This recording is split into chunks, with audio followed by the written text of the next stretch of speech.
एक वक्त का किस्सा है। नाम नेहात गांव में बिट्टू नाम का एक लड़का रहता था, जिसके पास बहुत सारी बकरियां थीं। वो अपनी बकरियों को जंगल में चराने के लिए ले जाया करता था, ताकि वो घास फूस खाकर अपना पेट भर सकें। एक दिन बिट्टू अपनी बकरियों को चराने के लिए जा रहा होता है कि उसे लकड़ियां काटने की आवाज आती है। यार, ये जंगल में कौन लकड़ियां काट रहा है? मुझे जाकर देखना चाहिए। बिट्टू उस आवाज की सिमत में आगे बढ़ता है तो देखता है कि बिट्टू का एक बहुत पुराना दोस्त मीठा वहाँ लकड़ियाँ काट रहा होता है। अरे मीठे भाई, ये क्या? ये आप लकड़ियाँ क्यों काट रहे हो? अरे बिट्टू, लकड़ियाँ नहीं काटूंगा तो खाऊंगा कहाँ से? मैं लकड़ियाँ काट कर इन्हें बाजार में बेचता हूँ और घर का दाना पानी चलाता हूँ। हाँ मीठे भाई, इंसान को मेहनत करके रोजी कमानी चाहिए। ये देखो मेरे पास कितनी सारी बकरियाँ हैं। मैं इन्हें जंगल से घास फूस खिलाता हूँ और फिर इनका दूध निकाल कर बेचता भी हूँ और खुद भी पीता हूँ। वाह बिट्टू, तुमने तो बहुत तरक्की कर ली है। मगर तुम्हारे पास ये बकरियाँ आई कहाँ से? तुम तो बहुत गरीब थे। मीठे भाई, मुझे ये सारी बकरियाँ मेरे ससुर ने जहेज में दी हैं। मेरा ससुर बहुत अच्छा है। ये सुनते ही मीठा सोचने लगता है,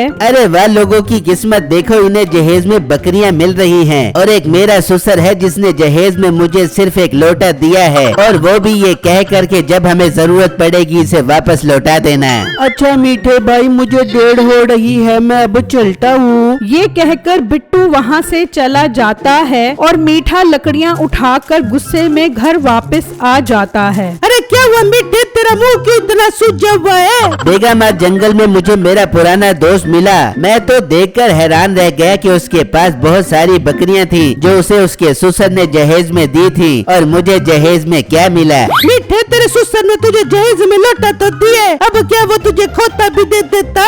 प्लास्टिक का लोटा देकर उसने मेरे पर कोई एहसान नहीं किया, और देखा जाए तो उसने लोटा ठीक ही दिया है। तुझे देखकर तो अच्छे अच्छे को मोशन लग जाए। मीठे, तेरे मुझे ताड़े देने की जरूरत नहीं है। इतना शौक चढ़ रहा है तो अपने ससुर के पास जाओ और उससे बकरियां ले ले। अरे बेगम, बात तो तूने बिल्कुल ठीक की है। मैं जाता हूँ और उससे बकरियां मांगता हूँ। मीठा घर से निकलता है और अपने ससुर के पास आ जाता है और उनसे बकरियों का मुतालबा करता है। मीठे, तू पागल तो नहीं हो गया? तुझे मैंने जहेज में लोटा तो दिया था, अब बकरियां देने की मेरी सकत नहीं है। ससुर जी, लोग तो अपने दामादों को पैसों में तोल देते हैं, लेकिन तूने तो मुझे रोल दिया है। मैं बकरियां लिए बगैर यहाँ से नहीं जाने वाला। मीठे, मेरे पास बकरियां तो नहीं है। हाँ, एक खोता है, अगर वो लेना है तो ले जा। मीठा इसी बात को गनीमत जानता है और वो खोता ही ले जाता है। कोई बात नहीं, भागते चोर की लंगोटी ही सही। इस गरीब ससुर से बकरियां कहाँ से मिलनी थी? कम से कम इस गधे पर लकड़ियां लाद कर अपना काम आसान करूँगा। मीठा वो गधा लेकर घर पहुंच जाता है। ये क्या मीठे, तू तो बकरियां लेने गया था, खोता लेके आ गया? तेरे बाप के पास बकरियां तो थी नहीं, और ना ही मुझे उम्मीद थी उससे बकरियां मिलने की, इसलिए मैं गधा ही ले आया। अब इस पर लकड़ियां लाद कर बेचूंगा। नहीं बर्दाश्त हुआ तेरे से। मेरे बाप के पास खोता, उसका खोता ले आया और उसे तन्हा छोड़ाया। खैर, जब अगला दिन होता है तो मीठा उस गधे के साथ जंगल की तरफ निकल जाता है और लकड़ियां उस गधे पर लादना शुरू कर देता है। वो उस पर इतना वजन लाद देता है कि वो उठा नहीं पाता और गिर जाता है। चल चल उठ, इतना तो तेरे ऊपर वजन नहीं डाला जितनी जोर से तू गिरा है। मालिक, मेरे ऊपर इतना बोझ मत डालो, मेरी हड्डियाँ बहुत कमजोर है, मैं इतना बोझ नहीं उठा सकता।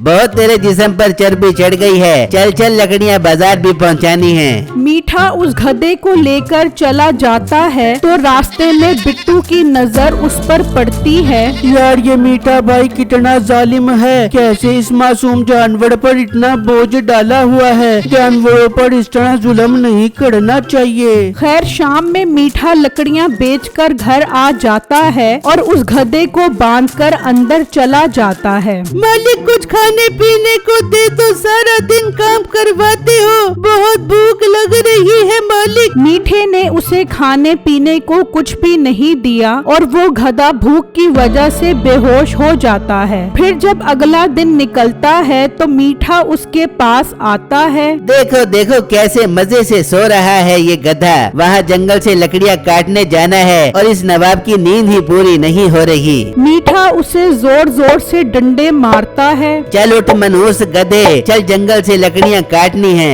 मालिक मैंने रात से कुछ नहीं खाया, मेरे अंदर वजन उठाने की हिम्मत नहीं है। मालिक मेरे ऊपर ये जुल्म मत करो। उठ रहा है ये डंडे मारूं। मीठा उसे बहुत मारता है और अपने साथ जंगल में ले जाता है और दरख्त काटने लगता है तो अचानक दरख्त में से जोर की आवाज आती है। मुझे मत मारो, मुझे बहुत दर्द हो रहा है, मुझे मत मारो। मीठा ये आवाज सुनकर डर जाता है तो अचानक वहाँ एक जिन नमूदार होता है। कौन हो तुम? मैं इस दरख्त का जिन हूँ। तुम इस पर कुल्हाड़ी चला रहे थे तो मुझे बहुत दर्द हो रहा था। तुम इस दरख्त पर कुल्हाड़ी मत चलाओ। मैं अगर इस दरख्त पर कुल्हाड़ी नहीं चलाऊंगा तो खाऊंगा कहाँ से? मैं तो दरख्त पर कुल्हाड़ी चलाऊंगा। नहीं तुम ऐसा मत करो। अगर तुम इस दरख्त को नहीं काटोगे तो मैं तुम्हारी 3 ख्वाहिशें पूरी करूंगा। मीठा ये सुनकर खुश हो जाता है। अरे वाह जिन बाबू, ये हुई ना बात। अब मैं कुछ नहीं कहूँगा, बस मेरी 3 ख्वाहिशें जल्दी से पूरी कर दो। ठीक है बताओ तुम्हारी पहली ख्वाहिश क्या है? जिन बाबू मेरा पूरा घर सोने का बना दो, ये मेरी पहली ख्वाहिश है। ठीक है तुम्हारी पहली ख्वाहिश पूरी हुई। जब तुम घर जाओगे तो तुम्हारा घर सोने का बन चुका होगा। अब दूसरी ख्वाहिश बताओ। जिन बाबू मैं जो कहूँ वो सच हो जाए, ये मेरी दूसरी ख्वाहिश है। ठीक है तुम्हारी ये ख्वाहिश भी पूरी हुई, मगर तुम एक ख्वाहिश ही कर सकोगे और वो पूरी हो जाएगी। अब तीसरी ख्वाहिश बताओ। जिन बाबू इतनी भी क्या जल्दी है, तीसरी ख्वाहिश भी बता दूंगा। अब तो अपना मिलना जुलना लगा ही रहेगा। ये कहकर मीठा अपने घर की तरफ निकल जाता है और जब घर पहुंचता है तो देखकर हैरान रह जाता है कि पूरा घर सोने का हो चुका था। वो घर के अंदर जाता है तो वहाँ भी हर चीज सोने की होती है। फिर अचानक उसकी नजर अपनी बीवी पर पड़ती है। वो घबरा जाता है कि वो भी सोने की बन चुकी थी। हाय ये क्या गजब हो गया, ये तो मेरी बीवी सोने की बन गई। काश मैं अंधा हो जाता, कम से कम मुझे ये देखना तो ना पड़ता।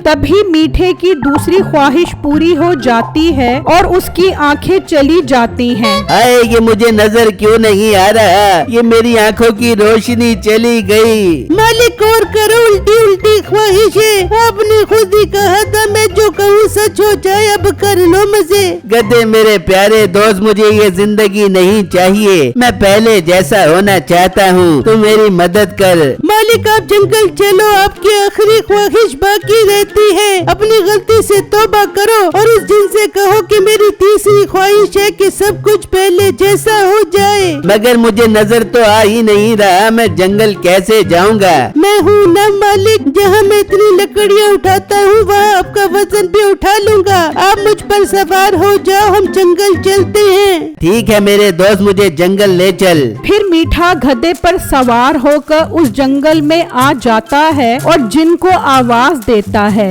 जिन बाबू कहाँ हो, जल्दी आओ और मेरी तीसरी ख्वाहिश पूरी करो। तभी जिन वहाँ आ जाता है। बताओ तुम्हारी तीसरी ख्वाहिश क्या है और ये तुम्हारी आंखों को क्या हो गया है? मीठा उसे सारी बात बताता है, जिसे सुनकर जिन कहता है, इसमें मेरा कोई कसूर नहीं है, ये तुम्हारी ख्वाहिश थी इसलिए पूरी हो गई। जिन बाबू मुझे ऐसा कुछ नहीं चाहिए, आंखें हैं तो सब कुछ है। जब मैं देख ही नहीं सकूंगा तो मैंने सोने चांदी का क्या करना। मेरी तीसरी ख्वाहिश है कि मेरी आंखें वापस आ जाएं और सब कुछ पहले जैसा हो जाए। ठीक है तुम्हारी ये ख्वाहिश पूरी हुई। फिर अचानक मीठे की आंखें वापस आ जाती हैं। मीठा बहुत खुश हो जाता है और वापस घर आ जाता है तो देखता है कि उसका घर पहले जैसा हो चुका था और उसकी बीवी भी सही सलामत खड़ी थी। मीठे भी थोड़ी देर पहले पता नहीं मुझे क्या हो गया था, मैं तो लकड़ की बांदरी बन गई थी। अरे बेगम तो इस बात को जाने दे,